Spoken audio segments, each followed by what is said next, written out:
अगर आप एक ग्राफिक डिज़ाइनर हैं या फिर आप अपने ग्राफिक डिज़ाइनिंग की शुरुआत करने वाले हैं तो ये पॉडकास्ट आपको बहुत हेल्प करने वाला है। इस पॉडकास्ट को देखने के बाद आपको बहुत सारी चीज़ें रिलेटेबल लगेंगी जो आप अभी फेस कर रहे होंगे एज अ बिगनर या एज अ इंटरमीडिएट लेवल। हमने ये भी बात की है कि कैसे आपको अपना इंटरेस्ट फाइंड करना है कि आखिर आपको सोशल मीडिया पोस्ट बनाने हैं, थंबनेल डिज़ाइनिंग में जाना है या पैकेजिंग डिज़ाइन में जाना है, या कौन सी इन डिमांड स्किल है आज के टाइम पे। हमने ये भी डिस्कशन किया है कैसे आपको क्रिएटिव होना है, कैसे आपको अपना क्रिएटिव ब्लॉक हटाना है और क्या क्या प्रॉब्लम्स एज अ बिगनर आप फेस करते हो जिससे आपकी लर्निंग प्रोसेस स्लो डाउन हो जाती है और कैसे उन सब चीज़ों को ओवरकम करना है। तो इस पॉडकास्ट को देखने के बाद आपको सारे के सारे क्वेश्चंस का आंसर मिल जाएगा कि आखिर आपको कैसे क्रिएटिव होना है, कैसे आपको किसी को कॉपी करना है। कुछ ऐसे रिसोर्सेज और बुक भी शेयर करें जो आपका दिमाग खोल के रख देंगे और आपको हेल्प करेंगे ग्राफिक डिजाइनिंग सीखने में। So let's welcome Gautam. Hi Gautam and thanks for accepting our invitation. Thank you so much Achal for having me. Okay Gautam, तो स्टार्ट करते हैं कि आखिर लोगों को ये पॉडकास्ट क्यों सुनना चाहिए और ऐसा आप क्या बताने वाले हो जिससे उनको फॉर नेक्स्ट 30, 40, 20 मिनट्स वेट करना चाहिए, पूरा पॉडकास्ट लास्ट तक देखना चाहिए। ठीक है, तो बेसिकली क्या है कि अभी मेरे को हो गए हैं टोटल 4 से 5 साल काम करते हुए, है ना, इंडस्ट्री में।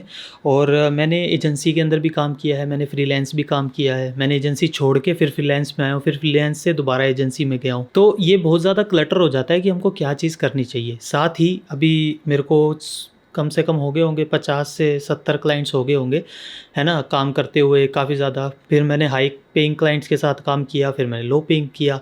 उनके बीच की ही जो लर्निंग्स है वो उनको आज पता लगने वाली है, कुछ अच्छा उनको सीखने को मिलेगा ज़रूर। तो गौतम, अभी आपने बताया कि हम फील्ड्स जब घुसते हैं तो फील्ड चेंज करना होता है, कभी कभार हम क्लटर्ड हो जाते हैं, एजेंसी एज अ फ्रीलांसर काम करना चाहिए।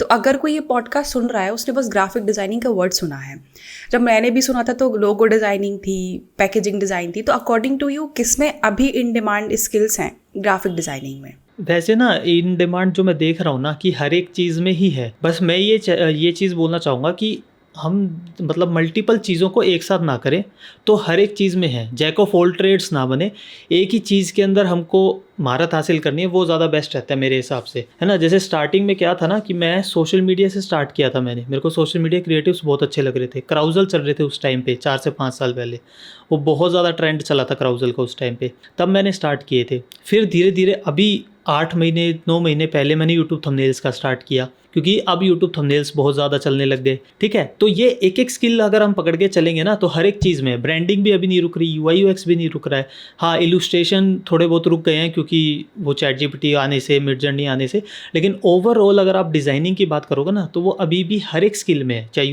UI UX पकड़ लो आप स्टार्टिंग में, चाहे आप सोशल मीडिया पकड़ लो पहले, या फिर आप पकड़ लो अपना थंबनेल डिज़ाइनिंग, सब में स्कोप है। ओके, तो कैन यू लिस्ट डाउन के अगर मैं ग्राफिक डिज़ाइनिंग करती हूँ तो ग्राफिक डिज़ाइनिंग में ये फील्ड्स हैं जो मैं एक्सप्लोर कर सकती हूँ, जैसे लोगो डिज़ाइनिंग है, पैकेजिंग डिज़ाइन हो गया, थंबनेल डिज़ाइनिंग हो गया, तो क्या क्या और भी सब फील्ड्स हैं ग्राफिक डिज़ाइनिंग में जो लोग अवेयर भी नहीं है, या बहुत सारे जो बिगनर्स हैं उनको सिर्फ ग्राफिक डिज़ाइनिंग सब पता है, उसके आगे पता ही नहीं है? अभी जैसे सबनिश जो बंदे हैं ना वो भी बहुत ज़्यादा निकल के आ रहे हैं। जैसे एक बंदा है जो पोस्टर करता है तो पोस्टर ही करता है, पोस्टर्स के अंदर भी वो म्यूज़िक पोस्टर्स करता है। कोई है जो हॉरर मूवी के पोस्टर्स करता है, सिर्फ मूवी को पोस्टर हो गए। कुछ बंदे होते हैं जैसे यूट्यूब थंबनेल तो डिज़ाइन करते हैं, बट कुछ बंदे होते हैं जो सिर्फ हॉरर के लिए डिज़ाइन करते हैं। कुछ बंदे होते हैं जो सिर्फ स्पेसिफिकली डिजिटल मार्केटिंग एजेंसी के लिए करते हैं काम। तो ये इनके ना सब टॉपिक होते जाते हैं। मतलब जिस नीश में आपको जाना है ना उसमें आपको फिर एक ये हो जाता है कि हम एक स्पेसिफिक फील्ड को ही चुने। उसमें क्या हो जाता है, एक तो आपको पता लग जाता है, प्लस आप जब मल्टीपल क्लाइंट्स के साथ काम करते हो तब आपको जो हमारा टाइम है वो बहुत कम लगता है, कि जल्दी जल्दी हो जाता है। आपको पता है कि हाँ इस ये वाला कलर रखने से ये वाली चीज़ कन्वर्ट होगी, तो आपको बार बार ये नहीं करना पड़ता कि हम नए इंस्पिरेशन लेके आए, क्या करें क्या नहीं। तो अगर आप 1-2 साल लग के किसी भी फील्ड में काम कर लेते हो तो आपको एक मज़ा आने लग जाता है उस चीज़ में, और फिर आप चलते रहते हो। इसके अलावा अभी मेरे को सब नीश के अंदर आई डोंट थिंक और तो कोई ज़्यादा है। जैसे UI UX हो गया, लोगो डिज़ाइन, पैकेजिंग डिज़ाइन, ये मोटा मोटा यही है इसके अंदर, और कुछ ऐसा है नहीं। बस लोग क्या कर रहे हैं कि एक स्पेसिफिक नीश के अंदर चले जाते हैं। अगर लोगो डिज़ाइन कर रहे हैं तो अगर कोई बंदा कॉफ़ी कैफ़े जो रेस्टोरेंट्स होते हैं उसी के लिए कर रहा है, तो वो कैफ़े के लिए करता जा रहा है। तो लोग बस इस चीज़ को करते जा रहे हैं, और नीश के अंदर भी और ज़्यादा सब नीश ले आए हैं, बस इतनी चीज़ हुई है। बाकी सारी चीज़ें सेम है। आप गूगल पे लिखोगे, अगर बहुत ज़्यादा आपको चाहिए ऑप्शंस, तो आप गूगल पे लिखोगे, गूगल पे पूरी लिस्ट आ जाएगी कि ग्राफिक डिज़ाइनिंग के अंदर क्या क्या आता है, वो सब कुछ निकाल सकते हैं उसमें से। तो गौतम, अभी आपने बताया कि सब ऐसे नीच डाउन करके और भी ज़्यादा स्पेसिफिक हो गए हैं। तो जब मैं स्टार्ट कर रही हूँ, मैंने ये आपने जो 4-5 फील्ड बताई वो तो मैंने लिस्ट डाउन कर ली, बट मैं स्पेसिफिकली कैसे पता करूँ कि मुझे थंबनेल डिज़ाइनिंग में इंटरेस्ट है, सोशल मीडिया पोस्ट बनाने में ज़्यादा इंटरेस्ट है, और उसके अंदर मुझे सिर्फ हॉरर वाले या म्यूज़िक वाले, कैसे मैं वो डिसाइड कर सकती हूँ, या पहला स्टेप मुझे क्या लेना है? ये तो देखो एनालाइज करना पड़ेगा आपको। सबसे पहले तो यही चलता है कि आपको किस चीज़ में इंटरेस्ट आ रहा है। आपको सबसे पहले 3 से 4 चीज़ें लिस्ट डाउन करनी पड़ेगी कि मेरे को 3 से 4 किस में मज़ा आता है देखने में। क्या मेरे को वेबसाइट डिज़ाइनिंग में देखने में मज़ा आता है, क्या ये स्मूथ स्क्रॉलिंग अच्छी लगती है, क्या 3D वेबसाइट बनाना अच्छा लगता है मेरे को, क्या लोगो में बहुत मज़ा आता है, या फिर मेरे को ब्रांडिंग अच्छी लगती है, क्या यूट्यूब की स्ट्रैटेजी निकालनी अच्छी लगती है। तो ये मतलब मान के चलो कि अगर आप स्टार्ट कर रहे हो ना, तो आप सबसे पहले करो कि 4 जो अपने टॉपिक है ना, जो आपको सबसे बेस्ट लगते हैं, कि सोशल मीडिया क्रिएटिव्स देखता हूँ तो भाई मज़ा आ जाता है, मन कर जाता है बनाने का, ठीक है। यूट्यूब थंबनेल देखता हूँ तो सोचने लग जाता हूँ ये कैसे बनेगा, काश मैं भी बना पाता। अगर ये चीज़ें आपके मन में आ रही है तो 3 से 4 टॉपिक आप लिख लो इसके, कि मेरे को यूट्यूब थंबनेल पसंद है, मेरे को सोशल मीडिया पसंद है। फिर उन 3 से 4 में हाथ मारो आपको खुद ही पता लग जाएगा। फिर आप देखो, हाथ मारने का मतलब है कि आप अच्छे जो हमारे थंबनेल डिज़ाइनर है, अच्छे हमारे सोशल मीडिया क्रिएटिव्स हैं, उनके पेज पे जाओ, उनकी चीज़ें देखो, ठीक है। अगर आपको लगता है, और उनमें से फिर आपको खुद ही एक, क्या कहते हैं उसको, गट फीलिंग आ जाती है कि भाई ये वाली चीज़ मेरे को सबसे बेस्ट लग रही है ना। फिर आप एक के साथ स्टार्ट करो, सोशल मीडिया के साथ स्टार्ट करो। सोशल मीडिया को आप 5 से 6 महीने दो, फिर आप 5 से 6 महीने दो यूट्यूब थंबनेल्स को। 1 साल का आपका करियर हो गया है। अब दोनों में से आपको जो सबसे बेस्ट लग रहा है वो उन दोनों को उठा लो, उनमें से एक चीज़ को, और फिर उसी को और ज़्यादा मास्टर करते जाओ, प्रैक्टिस करते जाओ, अपने अपने क्लाइंट्स को देते जाओ, और फिर वो बनती जाएगी बात। अगर मैंने डिसाइड कर लिया है कि मुझे पर्टिकुलर एक नीश में जाना है, मे बी हम एग्जांपल लेते हैं सोशल मीडिया पोस्ट डिज़ाइन करने हैं, तो आपके हिसाब से क्या स्टैंडर्ड टूल मुझे यूज़ करना चाहिए? जैसे लोगो डिज़ाइनिंग के लिए तो हमें एलिस्ट्रेटर ही यूज़ करना चाहिए, बट हमें स्पेसिफिकली क्या इंडस्ट्री सॉफ्टवेयर टूल्स हमें करना चाहिए? जैसे कुछ लोग हैं वो कहते हैं मुझे कैनवा आता है, मैं कैनवा पे डिज़ाइन करता हूँ, तो आपके हिसाब से क्या टूल्स पिक करना चाहिए, और कहाँ से हमें स्पेसिफिकली चीज़ें सीखनी है? जैसे टाइपोग्राफी भी सीखना है, कलर कॉम्बिनेशन सीखना है, तो हर एक चीज़ के लिए कहाँ से सीखना है? बेसिकली मैंने जो स्टार्ट किया था ना, मैंने किया था फोटोशॉप से, ठीक है। मैंने एक चीज़ और देखी थी अभी रिसेंटली, जो लोग कैनवा चलाते हैं ना, मतलब स्टार्टिंग में कैनवा चलाते हैं फिर फोटोशॉप पे शिफ्ट होते हैं, वो थोड़ा सा ना मुश्किल होता है उनके लिए, क्योंकि कैनवा इजी है, फोटोशॉप थोड़ा सा मुश्किल है। तो मैं ये कहूँगा कि हार्ड के साथ जाओ पहले, कैनवा बाद में ईजी होता जाता है। कैनवा में आप वही चीज़ डिज़ाइन कर सकते हो, क्योंकि आपको डिज़ाइन की नॉलेज बाद में हो जाएगी, आपको पता है सारी चीज़ें सेम ही होनी है, जिसमें आपको बहुत ज़्यादा हैवी शैडो नहीं करनी, हैवी मैनिपुलेशन नहीं करनी, फिर आप कैनवा में चले जाओ। बट स्टार्ट करो फोटोशॉप से, और फोटोशॉप के अंदर भी मैं कहूँगा अगर फोटोशॉप भी थोड़ा मुश्किल लग रहा है तो स्टार्ट करो फिग्मा से। मेरे को पहले ये चीज़ नहीं लगती थी कि सोशल मीडिया क्रिएटिव्स फिग्मा क्या काम है, वो वेबसाइट के लिए है, ये है, बट आप फिग्मा में के अंदर भी बहुत अच्छे डिज़ाइन कर सकते हो। वो आपको एक कैनवा की तरह मान के चलो आप उसको, बट वो थोड़ा सा मुश्किल है कैनवा से भी। उसके अंदर ऑप्शन बहुत ज़्यादा आ जाते हैं जो आपको कैनवा में नहीं मिलते, तो बहुत सारे ऑप्शन उसमें मिल जाते हैं। तो मैं ये कहूँगा या तो फिग्मा उनके लोगों के लिए भी बहुत अच्छा है जो फोटोशॉप लाइक चला नहीं सकते अपने लैपटॉप में, क्योंकि है ना थोड़ा सा फोटोशॉप बहुत ज़्यादा भारी हो जाता है, और लैपटॉप होते हैं ऑफिस लैपटॉप हो गए तो उनमें नहीं चल पाएगा, है ना। उसके लिए थोड़ा बहुत चाहिए हैवी सॉफ्टवेयर, हैवी लैपटॉप, तो उसके लिए फिग्मा स्टार्ट कर लो। और अगर आपके पास अच्छा लैपटॉप है, अच्छा पीसी है, तो आप फोटोशॉप से स्टार्ट करो, वो सबसे बेस्ट है। और इवन एडोब के सॉफ्टवेयर भी सारे सेम ही होते हैं, तो अगर आपने फोटोशॉप सीख लिया तो एलिस्ट्रेटर भी ईजी लग जाएगा। हाँ बिल्कुल बिल्कुल। एंड रिसोर्सेज क्या आप रिकमेंड करोगे? अगर मुझे फोटोशॉप सीखना है तो मैं कहाँ से सीखूँ? फिर अगर मैं कलर थ्योरी सीख रही हूँ, फॉन्ट्स कैसे डिसाइड करने, फॉन्ट डाउनलोड्स कहाँ से करने हैं, अगर बहुत सारे फॉन्ट्स होते हैं तो वो सारी चीज़ें मुझे कहाँ से सीखनी है? कुछ बुक्स हैं, कुछ रिसोर्सेज? मैंने जो स्टार्ट किया था, मैंने सीखना स्टार्ट किया था GFX मेंटोर से, है ना। सब वहीं से करते हैं फोटोशॉप सीखना स्टार्ट, तो वहीं से किया था। लेकिन हाँ, उससे भी पहले मैंने स्टार्ट किया था उनसे, जो फोटोशॉप के मैनिपुलेशन होते हैं ना, जो मूवी पोस्टर्स बनाते हैं और ये सब। मैंने जस्ट यूट्यूब पे सर्च किया था कि लाइक कोई मूवी पोस्टर सर्च किया था मैंने, और फिर वो बनाना सिखा रहा था उसको। तो वो 30 या 40 मिनट की वीडियो थी, और जब मैंने पहली बार फोटोशॉप खोला था तो मैं जस्ट क्या कर रहा था, वो जहाँ क्लिक कर रहा है मैं वहाँ क्लिक कर रहा हूँ, वो उसने शेडो या ब्रश टूल कैसे लिया वो मैं देख रहा हूँ, और फिर उसको बना रहा हूँ। तो वो 40 मिनट की जो वीडियो थी वो मेरे को लगा था 3 दिन वो पूरी कंप्लीट करने में कि इसने क्या जो बनाया वो मैं बना दूं। वो मेरे को 3 दिन लगा था बनाने में।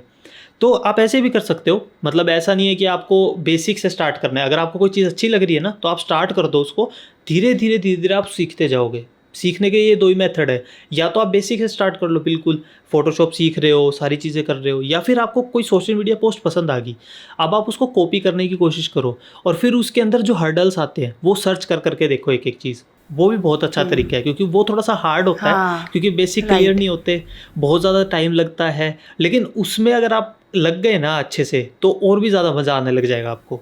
क्योंकि मैंने यही चीज़ करी थी कि एक एक चीज़, एक एक टूल हमने सर्च किया। अच्छा ये फ़ॉन्ट कैसे आएगा, ये फ़ॉन्ट्स डाउनलोड कैसे करना है, फिर फ़ॉन्ट डाउनलोड वाली आ गई तो ये फ़ॉन्ट लिखते कैसे हैं, अलग अलग स्टाइल्स होते हैं। तो डा फ़ॉन्ट है, डा फ़ॉन्ट फ्री वेबसाइट है, वो मिल जाती है, ठीक है। एक राजीव मेहता सर ने एक अपने कोर्स के अंदर बताई थी एक वेबसाइट, VK नाम से कुछ साइट थी, मैं आपको भेज दूंगा, वो आप डिस्क्रिप्शन में डाल सकते हैं या कहीं दिखा सकते हैं। तो वो बताई थी, वो साइट बहुत अच्छी है। वो मतलब ऐसा नहीं है कि उसके अंदर आपको स्पेसिफिक वर्ड डाल के ढूंढने पड़ते हैं अपने फ़ॉन्ट्स। अगर आप फ़ॉन्ट का नाम लिखते हो और उसके आगे लिख देते हो VK डाउनलोड, तो वो VK डाउनलोड से आपकी वो बहुत सारे फ़ॉन्ट्स फ्री में मिल जाते हैं, जो आपके फ्री में अवेलेबल नहीं होते वो वाले। वो कोई साइट ही ऐसी है, हाँ वो कोई इंटरनेशनल साइट है, वहाँ आपको बहुत सारे फ़ॉन्ट्स मिल जाते हैं। साथ ही अब जैसे हो गया कि अब ये छोटी छोटी चीज़ें सीखनी कैसी है, टाइपोग्राफी, कलर थ्योरी, ये कैसे सीखी जाएगी। तो ये ना इनके अलग अलग सोर्सेज हैं। हम एक बंदे से सीखने जाएंगे ना तो हो सकता है कि थोड़ा बोर हो जाता है आदमी एक ही आदमी की सुनते सुनते। तो आप क्या कर सकते हो, जैसे इन्वाटो है, इन्वाटो ने ही शायद अपने चैनल पे डाला हुआ है कलर थ्योरी के कोर्स या टाइपोग्राफी के कोर्स डाले हुए हैं, वो आप सुन सकते हो, वो भी बहुत अच्छी है। लेकिन अगर और ज़्यादा प्रो में और आपकी थोड़ी सी है ना, ऐसा है कि आप थोड़ा सा पैसा खर्च कर सकते हो, तो मैं ये रिकमेंड करूँगा आप स्किल शेयर पे जाओ। स्किल शेयर पे जो कोर्सेज मिलेंगे आपको, जो ज्ञान मिलेगा वो आपको कहीं यूट्यूब पे नहीं मिलने वाला। उसमें बहुत स्पेसिफिक चीज़ें बताई गई है। आप अगर 4 से 5 कोर्सेज उनके ले लेते हो, 4 से 5 कोर्सेज का मतलब है 4 से 5 कोर्सेज के अंदर उनके मल्टीपल 30-30 क्लास होगी, 40-40 क्लासेज होगी। तो अगर आप वो ले लेते हो तो वो बहुत ही बेस्ट होगा आपके करियर के लिए स्टार्टिंग में। अगर आपकी जेब में है इतना कि आप दे सकते हो पैसे, तो आप दे दो उसका सब्सक्रिप्शन। शायद साल का आता है, 2-3 हज़ार रुपये का आता है। तो अगर वो दे के जा सकते हो तो वो बेस्ट है। उसके अंदर जो सीखने को मिलता है वो कहीं नहीं मिलता यूट्यूब पे। कहीं टाइम वेस्ट मत करो। आपको मतलब कुछ भी सीखना है, कुछ भी, चाहे UI UX हो गया, चाहे लोगो डिज़ाइन हो गया, सोशल मीडिया पोस्ट उसके अंदर आ गया, पर्सनल ब्रांडिंग भी आ गई है। स्पेशल अगर आप ग्राफिक डिज़ाइनर हो और उसकी आपको पर्सनल ब्रांडिंग कैसे करनी है, इवन वो भी आपको मिल जाएगी उसके अंदर। तो वो बहुत बढ़िया चीज़ लगी मेरे को। मैंने स्टार्टिंग के करियर में अपने सब कुछ उसी में से छाना था कि पहले तो ये सब कर लिया मैंने यूट्यूब पे, फ्री सब देख लिया। मेरे को जब मेरे को लगा कि बस अभी थोड़ा मोनोटोनस हो रहा है, बिल्कुल इतना मिल नहीं रहा जो मेरे को ज्ञान चाहिए, एक जगह रुक गया है सारा सिस्टम, है ना। 3 से 4 महीने मैंने लगाई यूट्यूब पे, फिर रुक गया था सारा सीन। तो फिर मैं स्किल शेयर पे चला गया था चीज़ें ढूंढने के लिए, और वहाँ बहुत अच्छे टीचर्स मिले मेरे को। तो अगर मैं ये सब चीज़ें सीखती हूँ, जैसे पहले आपने बोला 2 प्रोसेस होती हैं, अगर मैं एक आइडियल प्रोसेस, बेसिक प्रोसेस लेके चलती हूँ जहाँ पे मैं एक ट्यूटोरियल देख रही हूँ, फिर मैं रिक्रिएट करने की कोशिश कर रही हूँ, तो पहला क्वेश्चन ये है कि मुझे टाइम कितना लगेगा, क्योंकि आज के टाइम पे लोगों को पेशेंस नहीं, उनको चाहिए कि 2-3 महीने में सीख के हम तुरंत पैसे बना लें। दूसरा क्वेश्चन मेरा ये है कि लोग कहते हैं कि अगर हम सेम चीज़ को रिक्रिएट करेंगे तो फिर हम या तो कुछ लोग होते हैं जो एकदम हार्ड प्रोजेक्ट्स उठा लेते हैं, तो वो उनको दिक्कत आती है। कुछ लोग ऐसे होते हैं जो ये कहते हैं कि मैं तो कुछ अलग आउट ऑफ द बॉक्स बनाऊंगा, क्योंकि काफ़ी इंटरनेट पे ये चीज़ बोली जाती है कि कुछ ऐसा क्रिएट करो जो अभी अवेलेबल ही नहीं है। तो बिगनर्स लोग कंफ्यूज होते हैं और वो रिक्रिएट नहीं करते, और वो लोग को लगता है रिक्रिएट करना बुरी बात है। तो इन चीज़ पे आपका क्या POV है? मैंने तो स्टील लाइक एन आर्टिस्ट पढ़ी थी, तो उसमें लिखा गया है कि हाँ मुझे भी जब सब लोग ये बोलते थे ना इंटरनेट पे, तब मैंने वो स्टील लाइक एन आर्टिस्ट पढ़ी थी, तो मैं बहुत रिकमेंड करती हूँ सबको। हाँ, उसके अंदर एक कोट था, वो मेरे छप गया था। मेरे को भी पहले ये इशू आया करता कि यार ये नया बनाना, अपना स्टाइल ढूंढना, ये कैसे होता है। फिर मैंने जब उसके अंदर एक कोट पढ़ा था, there is nothing new under the sun, वहाँ मेरा दिमाग फट गया था। मैं कहा जब कुछ नया है ही नहीं, सब कुछ दोबारा रिक्रिएट हो रहा है, सब कुछ रीमिक्स बन रहा है, तो फिर अपने को क्या टेंशन लेनी है। कहीं से कुछ भी उठाओ और कुछ भी बनाओ। आपको एक एक एलिमेंट उठाने हैं, और जब ये होता है ना कि एक किसी बंदे ने यूनिक चीज़ बना दी या कुछ नया बना दिया, तो वो बस यही होता है जैसा ऑस्टन क्लियोन ने उसमें बताया हुआ है कि रीमिक्स होता है। वो कहीं से कलर उठा लेते हैं, कहीं से फ़ॉन्ट उठा लेते हैं, कहीं से हमारा इंस्पिरेशन ले लेते हैं, वो बस प्लेसमेंट उठा लेते हैं, जो वो 5 जगह से होता है। आपको पांचों के रेफरेंस नहीं पता है ना उनके। अगर आपको जैसे अगर मैंने कोई डिज़ाइन बनाया और आपको वो पांचों के 5 में रेफरेंस दे दूँ जहाँ से मैंने देख के बनाया, तो आपको लगेगा वो बिल्कुल नया नहीं है। लेकिन आपको जब तक रेफरेंस नहीं पता मैंने कहाँ से उठाया, तब तक आपके लिए वो मेरे डिज़ाइन तो बहुत यूनिक है, मैं बहुत क्रिएटिव हूँ। तो यही माइंड में रहता है। तो मैं बिगिनर्स को ये कहूँगा कि भाई ये लोड मत लो कि तुम कुछ नया बनाओगे। पहले जो बना पड़ा है वो सीख लो कि वो लोगों ने कैसे बनाया, पहले उस जितना कर लो, रिक्रिएट करो, जितना कॉपी कर सकते हो उतना करो। मेरे को तो किसी ने पता नहीं कोई पर्सन था जो बहुत हाई लेवल पे पहुंच गया था, अर्निंग भी उसकी बहुत ज़्यादा हो गई थी, 20-30 लाख पे पहुंचा था वो, एजेंसी ओनर था शायद। और उसने मेरे को एक चीज़ कही थी कि तू यूट्यूब थंबनेल स्टार्ट कर रहा है ना, तो कम से कम जब तक तेरे हाथ से 1000 थंबनेल कॉपी पेस्ट ना हो जाए तब तक इंडस्ट्री में उतरियो मत। तो मैं तो लग के बैठ के 1000 थंबनेल निकाले थे कि कॉपी पेस्ट करते जाओ, कॉपी पेस्ट करते जाओ। क्योंकि मेरा तो चलो ये सीन हो गया कि मैं सोशल मीडिया कर रहा हूँ, सोशल मीडिया से अर्न कर रहा हूँ, तो मेरा इतना सीन नहीं है कि मेरे को यूट्यूब थंबनेल से कमाने और या अभी कमाने, वो वाला सीन हो जाता है ना। अब जैसे आप कह रहे हो कि 3-4 महीने करने और फिर पैसे आ जाने हैं, 3-4 महीने में 1000 थंबनेल बनाने मुश्किल है, 3-4 महीने में तो नहीं बनेंगे, है ना। तो कम से कम 5 से 6 महीने देने पड़ेंगे आपको। 5 से 6 महीने में ये बोलना चाहूँगा कि आप बेसिक क्लियर कर लोगे 5 से 6 महीने में, और 5 से 6 महीने के बाद आपका हो जाएगा इंटरमीडिएट वाला सीन शुरू। फिर आप चाहे आपके पास क्लाइंट आए चाहे ना आए, लेकिन आपके डिज़ाइंस इंप्रूव हो चुके होंगे अगर आप सही में लग के बैठने वाले आदमी हो तो, ठीक है। उसके बाद 6 महीने बाद, मतलब टोटल अगर आपने 1 साल दे दिया, फिर आप पैसे कमाना शुरू करने की सोच सकते हो। बट इसका भी एक और सीन है कि अब जैसे मैंने क्या किया था, मैंने सोशल मीडिया जो क्रिएटिव सीखे थे वो मैंने अपने इंस्टाग्राम पे पोस्ट किए, वहीं से क्लाइंट्स आ गए। अगर आपको ये वाली चीज़ चुननी है कि आपको सीखते सीखते ही क्लाइंट के साथ लाइक पैसे कमाने हैं, तो आप ये भी चीज़ कर सकते हो। बट उसमें थोड़ा सा ये सीन रहता है, जो मैंने गलती की, जो मेरे को लगता है कि पहले सीख लेना चाहिए था। जब आप पैसे के चक्कर में उलझ जाते हो ना, तो फिर ये लगता है कि क्लाइंट ने जैसा बोला यही क्रिएटिविटी है, ऐसा लगता है फिर उनको कि ये क्रिएटिविटी नहीं है। जो क्लाइंट बोलता है उनको नहीं पता कि डिजाइन्स क्या होते हैं, थ्योरी क्या होती है। आप टोकते भी नहीं क्योंकि आपको इतना आता भी नहीं। वो बोलता है कि लोगो बड़ा कर दो, फॉन्ट बड़ा कर दो, ये वाली हेडलाइन बड़ी होनी चाहिए, तो हम काउंटर कैसे करेंगे कि ये क्यों होनी चाहिए, हमने ऐसी क्यों रखी, हमको पीछे का प्रोसेस ही नहीं पता। तो मैं ये बोलूँगा कि एक बार सीख लो, लग के सीख लो, पैसे वैसे के चक्कर में मत बैठो। अगर कुछ करना ही है, कुछ ऐसा लगता है कि कुछ कर नहीं रहे हैं, सिर्फ कॉपी पेस्ट करते जा रहे हैं, कि कोई देख नहीं रहा है, तो कहीं पोस्ट करना शुरू कर दो, अपनी जर्नी रिकॉर्ड कर लो, या कुछ ऐसा कर लो जो तुम्हारे मतलब पैसे कमाने से हटके है। कुछ ऐसा कर लो एक बार, क्लाइंट के टंटे में मत पड़ो स्टार्टिंग में।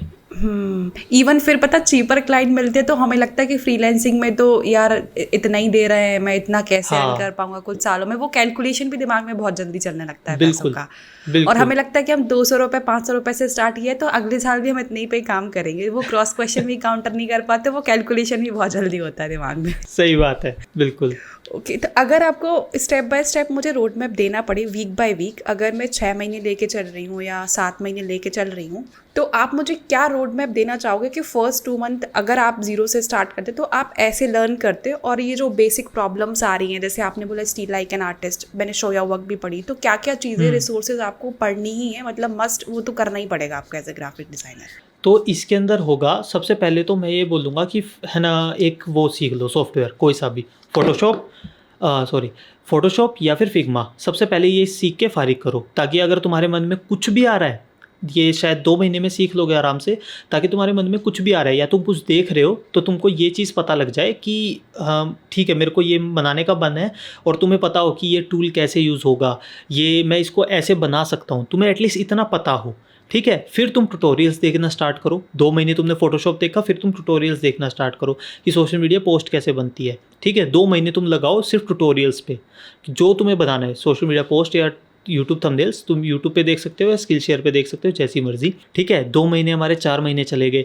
अब उसके बाद जाओ हमारे बेसिक्स पे कि कलर थ्योरी क्या होती है, और वो अब सोशल मीडिया पोस्ट मैंने इसलिए बोला, वैसे पहले बेसिक क्लियर करने चाहिए, बट सोशल मीडिया पोस्ट मैंने इसलिए बोला क्योंकि फिर हाथ से कुछ अच्छा बन जाएगा ना एक बार, तो थोड़ा सी इंस्पिरेशन आ जाती है। मैंने यही चीज़ करी थी, ऐसा लगता है कि हाँ कुछ बना सकते हैं। फिर थ्योरी मतलब फिर हमको ऐसा लगने लग जाता है कि हाँ बना तो दिया, अब इसका मतलब क्या है, ये क्यों अच्छा लग रहा है, ब्लैक पे येलो क्यों अच्छा लगता है, ये क्या थ्योरी है, इसके पीछे की नॉलेज क्या है। तो वो तुम 2 महीने में क्लियर कर सकते हो। इन्वाटो से ले लो या स्किल शेयर से, वो 2 महीने के अंदर वो बेसिक्स क्लियर कर दो, ठीक है। हायरार्की पता लग जाएगी, टाइपोग्राफी पता लग जाएगी, साथ ही कुछ इधर उधर की चीज़ें देख लो, जैसे कि राजीव मेहता सर के जो थंबनेल कोर्सेज हैं उसके अंदर एक क्रिएटिविटी को कैसे बूस्ट करो, तो ये 2 महीने में तुम कवर कर सकते हो ये सारी चीज़ें। 6 महीने तुम्हारे फारिग हो जाएंगे। उसके बाद 6 महीने बाद जैसे मैंने बताया इंटरमीडिएट पे आ जाओगे, फिर अपनी चीज़ें या तो सोशल मीडिया पे पोस्ट करनी स्टार्ट करो या फिर अपने हिसाब से ही चीज़ें डिज़ाइन करने की कोशिश करो। या फिर ऐसा कर सकते हो कि जैसे मान लो तुम यूट्यूब थंबनेल्स बनाते हो, तो ये हो सकता है कि किसी अपना ही चैनल हो या किसी यार दोस्त का चैनल हो या फिर किसी क्लाइंट या फिर कोई ऐसा बंदा है जिसको तुम देखते हो, बहुत ज़्यादा एडमायर करते हो, उसके रिक्रिएट करने स्टार्ट कर दो। फिर तुम्हें पता लगेगा कि उस डिज़ाइनर ने ये चीज़ बनाई थी और मैंने ये चीज़ बनाई है, तो वो तुम्हारा खुद का टेस्ट डेवलप होना स्टार्ट होगा अगले 6 महीने के अंदर। उसमें तुम क्लाइंट लो ना लो वो फिर तुम्हारी पर्सनल प्रेफरेंस आ जाती है कि तुम्हें क्या करना है, सोशल मीडिया पे ब्रांड बिल्ड करना है या फिर तुम्हें अपना क्लाइंट लेके थोड़ा बहुत काम स्टार्ट कर देना है या इंटर्नशिप करनी है या जॉब में जाना है, वो फिर पर्सनल प्रेफरेंस बन जाती है। सो अकॉर्डिंग टू यू, अगर मैंने इतना चीज़ें सीख ली हैं और मुझे अपना पहला क्लाइंट चाहिए है, तो मैं क्या प्रोसेस करूँ? जैसे काफ़ी लोग मुझे पिच करते हैं, उनको बेसिक्स क्लियर नहीं होते और वो मुझे ईमेल्स लिखते हैं और जब मैं उनके थंबनेल्स खोलती हूँ वो बिल्कुल अच्छे नहीं होते। और दूसरी चीज़ ये है कि मैं उस लेवल पे भी नहीं हूँ कि बहुत एकदम बिगिनर को अपने टीम में ले लूँ, तो लोग बाग किसी को भी पिच कर देते विदाउट सीइंग सब्सक्राइबर्स या उसका वो चीज़ें। तो आपको क्या लगता है कि अगर मैं किसी को पिच कर रहा हूँ या कर रही हूँ तो मुझे क्या क्या एक बार चेकलिस्ट को देख लेना चाहिए? ये फिर वही बात आ जाती है कि जैसे आपने बताया कि स्किल का इशू है ना। अगर स्किल हाई लेवल होगी तो आदमी को पता होगा कि वो किसी को भी पिच कर सकता है, बट स्किल नहीं है। जैसे अब यही मान के चलते हैं कि 6 महीने उसने ही सीखा है, अभी ज़्यादा कुछ पता नहीं है और वो 6 महीने बाद ही पिच करना स्टार्ट कर रहा है, तो मैं ये बोलूँगा कि मतलब जैसे यूट्यूब थंबनेल का ही लेके चलते हैं। यूट्यूब थंबनेल के लिए तुम ढूंढ रहे हो क्लाइंट्स, कोई यूट्यूब क्रिएटर ढूंढ रहे हो, तो उसमें मैं ये बोलूँगा कि तुम ऐसा देखो जो 1 लाख के नीचे हो, जो अर्न नहीं कर रहा हो, ठीक है, क्योंकि वो अर्न नहीं करेगा तभी तुम्हें पैसे देगा, वो भी बहुत कम, है ना, मतलब बहुत ही कम पैसे मिलेंगे उसमें, क्या पता फ्री में काम करना पड़े, लेकिन वो सिर्फ उस चीज़ के लिए है कि तुम्हें पता लग जाए क्लाइंट के साथ काम करना कैसा होता है। स्किल इंप्रूव करने पर ही तुम अच्छे पैसे कमा पाओगे, ये तो फाइनल है। ये तो सिर्फ एक आइडिएशन के लिए होता है कि ठीक है क्लाइंट कब टाइम मांगता है तुमसे, कितने टाइम में तुम्हें डिलीवर करना पड़ता है, ठीक है। अगर क्लाइंट ने चेंज दिए तो कितने चेंज दिए, हमने पहले क्यों नहीं बोला चेंज के पैसे लगेंगे। ये सारी चीज़ें तुम्हारे दिमाग में तभी आएगी जब तुम एक या 2 क्लाइंट्स के साथ काम कर लोगे, है ना। तो मैं ये बोलूँगा फ्री में तुम्हें करना है तो कर लो, मतलब ठीक है, कुछ ऐसा भी नहीं है कि करना ज़रूरी है, लेकिन मैंने 1-2 बार फ्री में काम किया हुआ है तो मेरे लिए वो वर्क किया है अच्छे से। सिर्फ और सिर्फ 1 महीना किया है मैंने किसी के लिए भी फ्री काम किया है, तो सिर्फ 1 महीना किया और उसके बाद मुझे ये चीज़ पता लगी कि कैसे कैसे काम करते हैं। फिर मैंने चीप क्लाइंट्स लेने स्टार्ट किए कि मान लो मेरे को किसी ने दे दिए 200 या 300 रुपये एक पोस्ट के दे दिए, फिर उसमें भी गलतियाँ आने लगी कि गौतम उसका देखो इतना अच्छा रहा है, उसका देखो इतना अच्छा रहा है। अगर तुम्हें वही क्लाइंट बताने लगेगा कि हमारी रिक्वायरमेंट ये थी, तुम ये बना रहे हो, तुम्हारा इतना अच्छा नहीं लग रहा, उसका कितना अच्छा लग रहा है, तो तुम फिर अपने क्वेश्चन करना स्टार्ट करोगे कि अच्छा उसने क्या एलिमेंट्स डाले, क्या चीज़ें डाली, वो तुम्हें पता लग जाएगा अगले 4 महीने के अंदर। फिर तुम्हारी स्किल इंप्रूव होगी, तब तुम जाके अपना थोड़ा सा दायरा बढ़ाओ कि 1 लाख से 1 मिलियन के बीच में जाओ। अब तुम्हें लगता है कि हाँ अब मैं इतना पे ले सकता हूँ उनसे, ठीक है, फिर तुम 800 से 1000 पे जाओ कि 800 से 1000 मैं चार्ज करूँगा। अब तुम्हारी डायरेक्ट शिफ्ट होगी 200 से 300 रुपये से डायरेक्ट 800 से 1000 पे या 500 से 1000 पे, डिपेंड ऑन तुम किसको पिच कर रहे हो, है ना। और तुम्हें ये भी चीज़ देखनी पड़ेगी, अब जैसे तुम यूट्यूब के उसमें हो तो तुम्हें ये भी देखनी पड़ेगी कि अगर तुम अब 1 लाख से 1 मिलियन के बीच का कोई बंदा पिच कर रहे हो तो तुम्हें ये देखनी पड़ेगी उसकी वीडियो कितनी चल रही है, वो किस नीश में है ना, कि अगर किसी की वीडियो चल रही है उस पर कितने एड्स आ रहे हैं, ये तुम्हें ये सारी चीज़ें पता लगेगी जब तुम यूट्यूब की लाइक एक लेबर लो की वीडियो है जिसके अंदर बहुत ही अच्छे से उन्होंने लाइक उसको बताया हुआ है कि यूट्यूब पे कैसे पैसे कमाते हैं, कैसे अलग अलग नीश के अंदर चीज़ें मिलती है। तो तुम्हें ये सारी रिसर्च करनी पड़ेगी कि कौन बंदा कितने पैसे कमा रहा है ना। तुम अंकुर वारिक को भी देख सकते हो, अंकुर वारिक को सर भी बहुत ज़्यादा लोगों की जो इनकम है वो ब्रेक डाउन करके बताते हैं कि इसको ये जो वीडियो थी इन्होंने इससे शायद इतना कमाया, इनके चैनल पे पर मंथ शायद इतना अर्निंग आ रही है। तो वो रील्स वगैरह बनाते हैं, तो उससे भी ये चीज़ें पता लगती है। तो उससे तुम्हें पता लग जाएगा इससे हम कितना चार्ज कर सकते हैं। हर बंदे को तुम 800 नहीं बोल सकते, हर बंदे को तुम 500 नहीं बोल सकते, हर बंदे को तुम 1000 नहीं बोल सकते। सबका अपना अपना दायरा है। फाइनेंस टेक में थोड़े से पैसे ज़्यादा होते हैं, तो मैं ये माइंड में रखना चाहिए कि फाइनेंस और टेक में शायद मैं थोड़ा सा ज़्यादा बोल सकता हूँ, ठीक है। साथ ही एक चीज़ के लिए और तैयार रहो कि मतलब ऐसा ज़रूरी नहीं कि तुम्हें वो मिल ही जाएगा क्लाइंट। अगर तुमने कम पैसे बोल दिए तो वो भी भाग जाएगा क्लाइंट, अगर तुमने अच्छा सा डिलीवर नहीं किया तो, ठीक है। तो ओवरऑल क्या है कि तुम्हें अपना जो प्राइस है वो अब तुमको ट्रायल एंड एरर करना पड़ेगा कि मैं कितना बोल रहा हूँ, किस में मेरे क्लाइंट कन्वर्ट हो रहे हैं। मैंने 1000 बोल के देखा, 1000 के अंदर मेरे 3 क्लाइंट चले गए, लेकिन जब मैंने 800 बोला तो मेरे पास वही 2 क्लाइंट अब मिल गए मेरे को 10 में से। तो तुम्हें पता लग जाएगा कि 800 एक स्वीट स्पॉट है। 500 बोल के देखा तो क्लाइंट ने एकदम से हाँ कर दी, तो इसका मतलब है कि 500 से तो ज़्यादा बढ़ा सकते हो तुम। तो ये सीन तुम्हें थोड़ा सा सोचना पड़ेगा, ऐसे कर सकते हैं। एक और मुझे चीज़ पूछनी थी। मैंने भी एक लिंक्डइन पे पोस्ट लिखा था जहाँ पे बताया था कि लोग बोलते हैं कि फ्री में वर्क नहीं करना चाहिए, कुछ लोग बोलते हैं कि चीप क्लाइंट के साथ काम नहीं करना चाहिए, कुछ लोग बोलते हैं कि एटलीस्ट 7-8 महीने तक किसी क्लाइंट के साथ काम नहीं करना चाहिए। और मैंने बोला था कि अगर आपको जो भी ठीक लगता है इनमें से जो भी मिल रहा है काम कर लो, एक्सपीरियंस गेन कर लो। अकॉर्डिंग टू यू मुझे इंटर्नशिप्स करनी चाहिए पहले, चीप क्लाइंट के साथ काम करूँ या ना करूँ, फ्री में वर्क करूँ या ना करूँ, तो वो चीज़ मैं कैसे फिगर आउट कर सकती हूँ? अच्छी चीज़ है वो करना या बुरी चीज़ है? इसमें पता है क्या चीज़ है, जैसे है ना मैंने उसमें स्टार्ट किया था अपना क्या बोलते हैं सोशल मीडिया स्टार्ट किया था मैंने। तो मेरे पास है ना एक कंपनी आ गई थी स्टार्टिंग में 3 से 4 महीने के अंदर, जब मैं सीख रहा हूँ 3 से 4 महीने ग्राफिक डिज़ाइन, तभी मेरे पास एक एजेंसी आ जाती है और बोलते हैं आपके डिज़ाइंस बहुत अच्छे हैं, हम आपको हायर कर रहे हैं, ठीक है। और वो भी इंटर्नशिप नहीं, हम डायरेक्ट ही आपको जॉब के लिए वो दे रहे हैं, ठीक है। अब मैं उस जॉब के लिए क्वालिफाइड तो था, ये तो मेरे को पता लग गया क्योंकि उन्होंने सामने से पिच किया। तो ये तो चलो सोशल मीडिया की बात हो गई, लेकिन अगर आप ये चीज़ कह रहे हो कि लाइक हमको फ्री में काम करना चाहिए या इंटर्नशिप, वो है ना क्लाइंट वो बंदे के प्रेफरेंस पे डिपेंड करता है कि वो क्या एक डिसिप्लिन एरिया में रह सकता है। इंटर्नशिप सिर्फ वही बंदा कर सकता है जो बहुत ज़्यादा सुन सकता हो, क्योंकि मैंने ये चीज़ देखी है कि आप किसी एजेंसी के अंदर इंटर्न हो तो आपकी बहुत ऐसी तैसी होती है, मतलब हर दूसरा बंदा आपको काम दे रहा है और कुछ भी काम दे रहा है, आपको ये नहीं पता कंटेंट भी आपको लिखना है। कंटेंट के लिए फिर आप तुम जॉब पे नहीं हो कि कंटेंट राइटर अलग है, ग्राफिक डिजाइनर अलग है, तुम्हें सोशल मीडिया पोस्ट बनानी है, कंटेंट भी तुम लिख रहे हो और वो सारा कुछ कर रहे हो। मेरे को तो ये चीज़ इसलिए पता है क्योंकि मैंने दूसरों को देखा है या दूसरों को इवन मैंने भी काम दिया है, तो मेरे को तब पता है कि मैंने एजेंसी के अंदर काम किया था, तब बेचारों की क्या हालत थी, है ना। मेरे को तो बाई चांस तुक्के से जॉब मिल गई थी स्टार्टिंग में। तो मैं ये कहूँगा इंटर्नशिप मत करो बिल्कुल भी किसी भी एजेंसी में, चाहे ऑफलाइन हो चाहे ऑनलाइन हो। ऑफलाइन तो बिल्कुल ही मत करो क्योंकि ऑफलाइन में ना टंटा भी ज़्यादा होता है कि तुम्हें जाना पड़ेगा, तुम्हारे एक्सपेंस भी बढ़ते हैं, ठीक है। नेटवर्किंग अच्छी हो जाती है, ये बात मैं मानता हूँ, नेटवर्किंग बहुत अच्छी हो जाती है, बट मैं ऑनलाइन पर्सन हूँ। मैं ज़्यादातर अपना चाहता हूँ कि मैं किसी भी टाइप का एक्सपेंस ना बढ़ाऊँ या कुछ भी ना करूँ, मैं ऑनलाइन घर बैठ के ही करूँ सारी चीज़ें। मैं अपने कंफर्ट जोन से बाहर नहीं आना चाहता इस चीज़ के अंदर। हाँ, अपने कंफर्ट जोन से बाहर आओ, तुम डिज़ाइन क्रिएटिविटी में आओ, लेकिन अगर तुम्हें नेटवर्किंग करनी है वो भी तुम स्टार्ट करो जब तुम्हारे पास स्किल आ जाए, लोगों को बात करने में तुमसे इंटरेस्ट आने लगेगा फिर उसके बाद। तो मैं कहूँगा कि पहले तुम एज अ लाइक अपने घर बैठ के करो, उसके बाद फ्री में काम करो किसी के लिए, या फिर तुम ऐसा कर लो कि अपने किसी दोस्त को पकड़ लो या खुद ही कोई नीश पकड़ लो। मेरे को ये सबसे बेस्ट तरीका लगता है, मेरे माइंड में भी आता है कि मैंने कभी सोचा था कि अगर यार स्टार्ट करते तो ऐसा भी कर सकते थे। तो ये चीज़ कर सकते हो कि अगर तुम्हारे माइंड में कोई ऐसा स्टार्टअप है या तुम्हारे माइंड में कुछ ऐसी चीज़ है कि यार मेरे को ना बहुत मज़ा आता है अगर मैं किसी फूड स्टॉल के लिए या किसी चीज़ के लिए कोई डिज़ाइन करता, तो मान लो तुम ही कुछ इमेजिनेशन का सोच के और फिर उसके लिए बनाना स्टार्ट कर दो, बिहेंस पे डालो अपनी चीज़ें। वो मेरे को सबसे बेस्ट तरीका लगता है क्लाइंट या काम लेने का। उसके बाद तुम किसी को पिच करो वो चीज़ दिखा के कि सर देखो मैंने अपने फूड, मेरा एक रेस्टोरेंट था, मैंने उनके लिए काम किया और ऐसा ऐसा काम किया मैंने, और आपके लिए मैं फ्री में वो रिज़ल्ट ला के दूंगा। अगर आपको वो रिज़ल्ट मिलते हैं तो आप मेरे को पे करना, अगर आपको रिज़ल्ट नहीं मिलते हैं तो आप मेरे को पे मत करना। वो फ्री में ही काम हो गया, वो कभी पे नहीं करेंगे आपको, ठीक है। आपको बस उनको पिच ऐसे करना है कि हम आपके लिए लाइक केयर करते हैं, मेरे को आपकी हेल्प करने में ज़्यादा इंटरेस्ट है, ना कि मेरे को पैसे कमाने में। पोर्टफोलियो में भी आप ऐड कर पाओ, टेस्टिमोनियल ले लो आप उनसे, कुछ ऐसी चीज़। बस इतनी ही सी चीज़ है। आपने अगर एक बार वीडियो टेस्टिमोनियल इतना मीठा बोल के एक बार उनसे निकलवा दिया ना वीडियो टेस्टिमोनियल, तो वो वीडियो टेस्टिमोनियल आप 10 जगह चलाओ, 10 जगह और तुम पिच करो उसको, और फिर वो चलता जाता है process.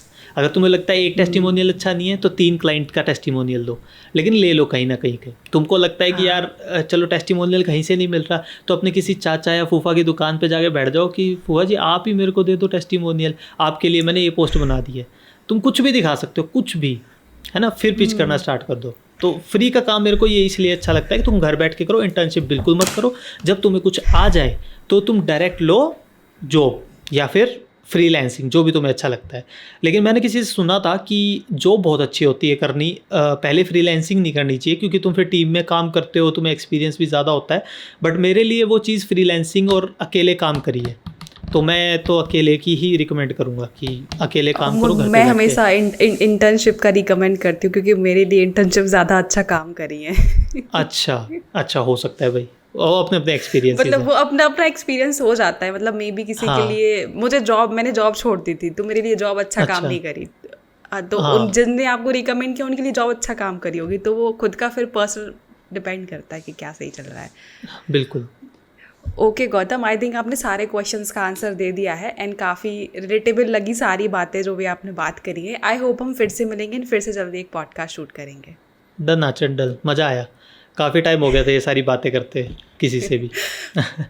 Hello everyone, thanks for watching this video till the and. I hope इस वीडियो को देख के आपको बहुत सारी इन्फॉर्मेशन मिली होगी मे बी, बट स्टिल आपके बहुत सारे डाउट्स जो होंगे वो क्लियर नहीं हुए होंगे। जैसे आपको पोर्टफोलियो कहाँ बिल्ड करनी है, मे बी शायद आपकी पोर्टफोलियो है तो आपको ऑडिट करानी है, मे बी शायद आपको क्लाइंट्स नहीं मिल रहा है तो आपको मे बी शायद मेरा टेम्पलेट चाहिए है, या मेरी आउटरीच की प्रोसेस पूरी जाननी है, या ऐसे बहुत सारे आपके खुद के डाउट्स होंगे जो आपको मुझसे पूछना है। तो इन सबको क्लियर करने के लिए आप मेरे साथ 1-on-1 कॉल बुक कर सकते हैं, जिसकी लिंक आपको डिस्क्रिप्शन बॉक्स में मिल जाएगी।